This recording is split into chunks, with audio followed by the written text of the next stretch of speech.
pero me daba cuenta de que se había cansado con la relación tan extensa que me había hecho y temía que llevara a mal que le replicara contra su opinión, pues sabía que algunos lo habían reprendido por haberlo hecho. Por ello, alabé la forma de vida de utopía a la que me refiero y estrechando su mano, le invité a cenar conmigo, diciéndole que más adelante, después de pensarlo bien,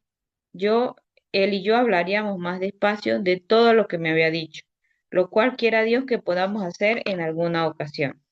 Mientras tanto, no puedo dejar de estar conforme con todo lo que me dijo, primero por tratarse de un hombre muy docto y conocedor del mundo, y después he de confesar llanamente que muchas de las cosas de utopía más deseo que confío llegarías a ver en nuestras ciudades. Tomás Moro. A continuación, resumen del libro. De la heroica vida y ejemplar muerte del ilustre Tomás Moro, gran canciller de Inglaterra, vizconde y ciudadano de Londres, extractada de la historia eclesiástica del cisma de aquel reino, que escribió el Pedro de Rivadeneira, de la Compañía de Jesús, entre los muchos mártires que han padecido y muerto en defensa de nuestra santa y católica religión, con motivo del cisma suscitado en el reinado Enrique VIII. Se cuenta Tomás Moro, varón de grande ingenio, excelente doctrina y loables costumbres. Nació en Londres, 1478. Su padre se llamaba Juan Moro y era de linaje más honrado que noble. Crióse bajo los principios de la religión de la piedad católica, y no sin aprovechamiento, tanto que el gran concurso de dotes corporales y bienes del alma le hicieron varón clarísimo y dieron verdadera nobleza a su familia. Fue muy docto en todas las letras y elocuentísimo en las lenguas griega y latina. Sirvió en diversas embajadas de su rey, tuvo grandes cargos y oficios preeminentes que ejerció con aplauso, rectitud y desinterés. Y a pesar de haber contraído segundas nupcias y haber tenido muchos hijos, no engrandeció su patrimonio. Su cuidado se centraba en amparar y defender la justicia y la religión, y resistir con su autoridad, doctrina y libros que escribió a los herejes que venían secretamente de Alemania a propagar sus enseñanzas en Inglaterra, de tal manera que entre todos los ministros del rey, ninguno se destacó tanto en refrenarlos y dificultarles sus actividades, por cuya razón fue tan amado y referenciado de las personas virtuosas como aborrecido y perseguido por los perversos. Ejerció durante casi 40 años el gobierno del país con tanto prestigio y autoridad que parecía que nada ni nadie podría derribarle, pero por inescrutables designios de la providencia empezó a eclipsarse su buena estrella, amenazándole a él y al reino una grandísima ruina. Pero para darse cuenta de todas estas cosas sería necesario referir toda la historia, por lo que vamos a referirnos únicamente a lo principal, singularmente a lo que toca a Tomás Moro. Hacía 20 años que Enrique VIII estaba casado con Catalina de Aragón, hija de los reyes católicos, de cuyo matrimonio tuvo una hija, pero como fuese viuda, aunque doncella, del príncipe Arturo, hermano mayor de Enrique, éste se enamoró de Ana Bolena y para casarse con ella hizo el propósito de repudiar y apartar de sí a Catalina, pretextando que no podía ser su esposa la que no había, la que lo había sido de su hermano, a pesar de que para ello había obtenido la dispensa del Papa Julio II. Tomó Enrique varios pareceres sobre el caso, entre ellos a Tomás Moro. Este, a pesar de saber con qué ansia deseaba el rey separarse de su esposa para casarse con Ana Bolena, con santo temor de Dios, respondió con firmeza y libertad cristiana que de ninguna manera podría parecerle bien el divorcio y apartamiento de la reina. Esta respuesta sentó muy mal a Enrique, por creer que Tomás Moro era adicto a su persona, pero de momento disimuló, ofreciéndole grandes beneficios y prebendas, si apoyaba su resolución, y para que decidiese, le mandó que tratara este asunto con el rector del Colegio Real de Cambridge, que fue el promotor de este asunto y gran adulador del rey. Se entrevistaron ambos y después de muchas y largas controversias, se afirmó más en su opinión, exhortando con tanta decisión en adelante al rey que no dejase a la reina, que no se atrevía Enrique a hablarle de este asunto, aunque se servía más de él que de otro alguno en los asuntos graves del país, y decía claramente que más querría atraer a Moro a su voluntad que a la mitad de su reino. Tratándose jurídicamente en Inglaterra la causa del divorcio por los jueces, que a instancia del rey Enrique nombró el Papa Pablo IV, lo recusó la reina y apeló ante su santidad. Y aunque muchos jueces no admitieron su apelación por consideración al rey, el Papa, sabiendo lo que pasaba, la admitió y reservó para sí la causa, mandando a los legados para que no intervinieran más en este asunto. Al saberlo la reina, comisionó a Tomás Moro para que informase al rey de lo que el Papa había mandado, cuyo encargo desempeñó sin respeto humano alguno. Habiendo perdido su privanza, el cardenal Wolsey, principal autor del divorcio, el rey nombró canciller a Tomás Moro, pensando que con ello le atraería a su opinión. Conservó esta alta dignidad durante 3 años, al cabo de los cuales, previendo la terrible tempestad que amenazaba el reino, con motivo de haber desconocido el rey la potestad de los legados del Papa, declarándose cabeza suprema de la Iglesia de Inglaterra, quiso Tomás Moro, junto con otros varones graves y cristianos que estaban en la corte, acogerse con tiempo a puerto seguro, y pretextando su avanzada edad y grandes trabajos realizados, dimitió del cargo de canciller, dimisión que le fue aceptada por diversos motivos, principalmente porque no había respondido a los designios por los que se le había dado el nombramiento.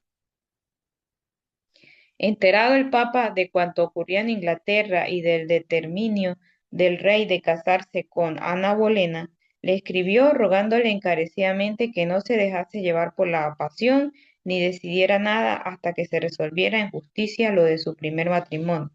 amenazándole severamente con su autoridad apostólica bajo pena de excomunión. Pero Enrique, que ardía en las llamas de su pasión, no dejó su mal propósito y se valió de Cranmer, a quien había nombrado arzobispo de Canterbury, el cual dio sentencia de divorcio y se casó con Ana Bolena. Sabiendo los herejes que la nueva reina era luterana en su corazón, acudieron en gran número a la corte y comenzaron a esparcir libros y libelos llenos de impiedades contra las personas eclesiásticas, entre los cuales se presentó uno al rey, titulado Petición de los pobres mendigos, en que se ponderaba la gran cantidad de estos que había en el reino y su extrema necesidad, causada, según decían, por otros pobres robustos y ociosos eclesiásticos,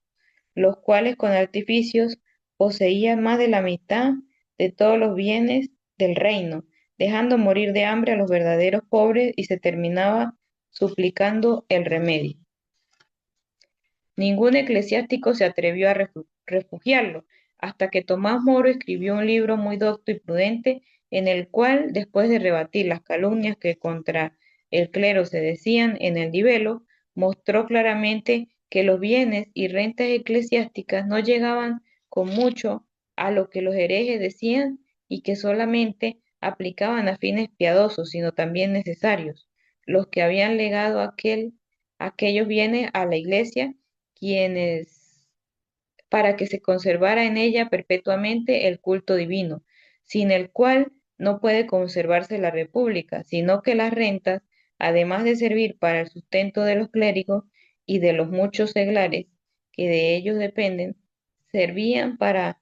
cobijo y refugio para toda clase de gente necesitada, y nadie se atrevió a refutar este escrito. Pronunciada la sentencia de divorcio y coronada Ana Bolena como reina, se mandó que todos jurasen que aceptaban el segundo matrimonio como legítimo y que los hijos de él eran los verdaderos herederos del reino. Tomás Moro rehusó hacer tal juramento y por ello fue preso, con el mayor escándalo, junto con otros muchos que, hablando mal del segundo matrimonio, cayeron en la indignación del rey. Estando Tomás Moro en la cárcel, despojado de todas sus dignidades y bienes,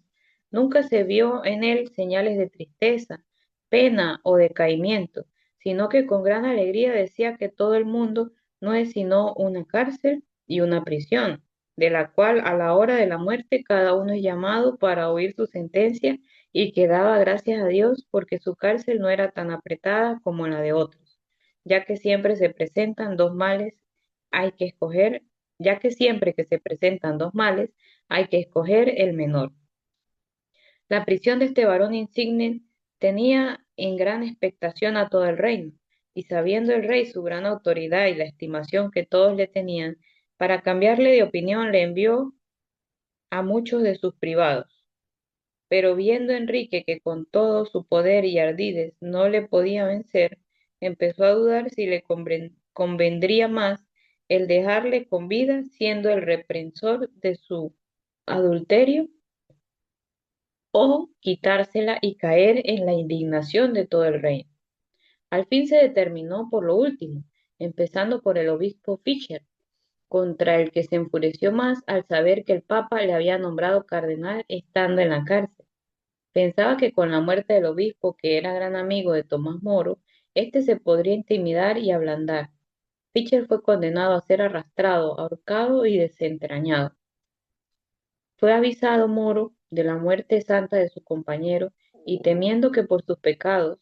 no merecía la corona del martirio, con el corazón lleno de amargura y el rostro lleno de lágrimas, se volvió al Señor y le dijo: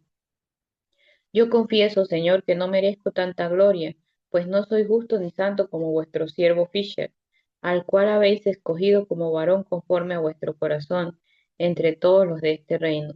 Pero no me miráis, Señor, lo que merezco, sino a vuestra misericordia infinita. Y si es posible, hacedme participar de vuestra cruz y cáliz y de vuestra gloria. Dijo esto pues con tanto sentimiento, que los que no lo entendían se figuraron que se enternecía con el temor de la muerte, y que ahora se podría ablandar e inclinar a la voluntad del rey. Y para moverle a ella, volvieron a instarle muchos personajes, entre ellos su propia esposa llamada Luisa, por orden del rey, tratando de persuadirle de que no se dañara a sí mismo y a sus hijos. Le dijo él a su esposa: Señora, a vuestro parecer, ¿cuántos años podré vivir? 20 años, si Dios fuere servido, respondió ella. Pues queréis vos, señora, dijo él, que por 20 años de vida pierda yo la eternidad. Si dijerais 20.000, ya sería algo, aunque tampoco este algo es nada comparado con la eternidad. Viendo que con nada podrían hacer mella en su ánimo, que estaba firme como una roca, le quitaron todos los libros que tenía y el recado de escribir, para que no pudiera tener trato con los muertos que escribieron los libros, ni con los vivos antes de estos. Y estando preso escribió dos libros, uno titulado Consuelo en la tribulación en inglés, y el otro en latín sobre la pasión de Cristo. Después de estar casi 14 meses en la cárcel, el día 1 de julio de 1535 fue llevado a la Torre de Londres ante los jueces, y al ser preguntado por la ley promulgada mientras él estaba preso, en la que se quitaba la autoridad al Papa y se daba al rey, respondió con gran firmeza, agudeza y constancia lo mismo que otras veces. Finalmente, acusado de haber escrito a Fischer, animándole contra dicha ley, fue condenado a muerte, cuya noticia recibió con alegría, diciendo: Yo, por la gracia de Dios, siempre he sido católico y nunca me he apartado de la comunión y obediencia al Papa, cuya potestad entiendo que está fundamentada en el derecho divino, y que es legítima, loable y necesaria, aunque vosotros temerariamente la habéis querido abrogar y deshacer con vuestra ley. Durante 7 años he estudiado esta materia, y hasta ahora no he encontrado ningún autor santo que diga que en las cosas espirituales que tocan a Dios, ningún seglar ni príncipe temporal puede ser cabeza y jefe de los eclesiásticos, que son los que han de gobernar. También digo que el decreto que habéis dado en contra el juramento que antes hicisteis de no atentar jamás contra la Iglesia Católica, que es una indivisa, y por vosotros solo tenéis autoridad para hacer leyes, decretos ni concilios, y por vosotros solos no tenéis autoridad para hacer leyes, decretos ni concilios contra la paz y la unión de la Iglesia Universal. Esta es mi fe, este es mi parecer en el que moriré con el fervor de Dios. Aunque apenas hubo dicho estas palabras, cuando todos los jueces a grandes voces empezaron a llamarle traidor, traidor, traidor al rey, especialmente el duque de Norfolk, que le dijo: ¿Cómo podéis declarar vuestro mal ánimo contra la majestad del rey? Y él respondió: No declaro, señor, mal ánimo contra mi rey, sino mi fe y la verdad, porque en lo demás yo soy tan adicto al servicio del rey que ruego a Dios que no me sea más propicio a mí ni de otra manera me perdone, que como yo he sido fiel y afectuoso servidor de su majestad. Entonces el canciller replicó: ¿Pensáis, pues, que sois más sabio que todos los obispos, abades y eclesiásticos, que todos los nobles, caballeros y señores, que todo el concilio, o por mejor decir, que todo el reino? Señor, respondí, por un obispo que vosotros tengáis de vuestra parte, yo tengo 100 de la mía, y todos los santos, por vuestros nobles y caballeros, tengo yo toda la caballería de los mártires y confesores. Por un concilio vuestro, entre paréntesis, que sabe Dios cómo se ha hecho, están a mi favor todos los concilios que en la iglesia de Dios se han celebrado de 1000 años para acá. Y por este vuestro pequeño reino de Inglaterra, defienden mi verdad los de Francia, Italia, España y todos los demás reinos, provincias y potentados amplísimos. Oyendo estas palabras que había dicho Moro delante del pueblo, que había acudido a la novedad de una causa seguida tan sin razón ni justicia contra un hombre tan insigne en virtud, prendas y demás circunstancias, le pareció a los jueces que no ganarían nada, y mandándole apartar confirmaron la sentencia de muerte. Terminado el juicio, le devolvieron a la cárcel, y a su paso le salió al encuentro su hija Margarita, a la que amaba tiernamente, para pedirle su bendición y el ósculo de paz que le dio con mucho amor y ternura. Cuando llegó a la cárcel se entregó a la oración y contemplación, recreando en el Señor su alma santa con muchos y suaves consuelos divinos. Antes de que le sacaran al martirio, escribió con un carbón, porque no tenía pluma, una carta a su hija Margarita, en la que le manifestaba el deseo grande que tenía de morir en el día siguiente y ver al Señor, por ser la octava del príncipe de los apóstoles, San Pedro, ya que moría por la confesión de su primado y cátedra apostólica, y en la víspera de la traslación del glorioso mártir Santo Tomás, que fue su abogado durante toda su vida. Se hizo tal como deseaba, y el 6 de julio fue llevado al martirio. Al llegar allí, puso por testigo al pueblo que estaba presente de que moría por la fe católica, encargando a todos de que rogasen a Dios por el rey, protestando que moría como fiel ministro suyo, pero más aún de Dios, que es el Rey de Reyes. Presentó su cuello, y al impulso de la cuchilla quedó separada del cuerpo aquella cabeza de justicia y de verdad y de santidad, causando tan vivo dolor en los que lo miraron, que no cabiendo en los pechos se manifestó en los rostros con abundantes lágrimas y sollozos, considerando que no se había quitado la cabeza a Tomás Moro, sino a todo el reino. Así acabó su preciosa y ejemplar vida el docto e ilustre Tomás Moro, autor de Utopía, en cuyo libro quiso manifestar la perfección del gobierno a que podía llegar una república, conduciéndose por las luces de la razón natural y prescindiendo de la divina revelación. Por ello, no es de extrañar que la presente con los extravíos propios de la luz de la razón humana cuando camina sin el auxilio de la divina luz. Epílogo. Me he decidido a editar este libro, entre otras cosas, para reivindicar a Tomás Moro como precursor de la ciencia ficción que tanto desprecia el traductor de la obra. En efecto, teniendo en cuenta su tiempo, entre paréntesis, cosa a lo que estamos acostumbrados los aficionados, nos presenta un modelo de sociedad en una isla, aunque podría ser perfectamente en un planeta, como casi todos nuestros autores favoritos, Claire, Asimov, Heinlein, Sturgeon, Scott Card, prácticamente todos. Claro que hay una diferencia, la obra está escrita como un ensayo y los ensayistas suelen ver el mundo como masas amorfas de gente, mientras que actualmente preferimos conocer las circunstancias del individuo ante una sociedad determinada.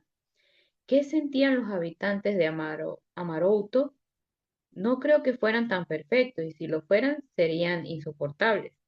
Aún así, pienso que, a pesar de que los aficionados solemos ser una panda de descreídos, debiéramos considerar a Tomás Moro como un santo patrono de la ciencia ficción y el 22 de junio celebrarlo adecuadamente. Al menos yo así pienso hacer. Firma Díaz Park. Fin del libro Utopía de Tomás Moro.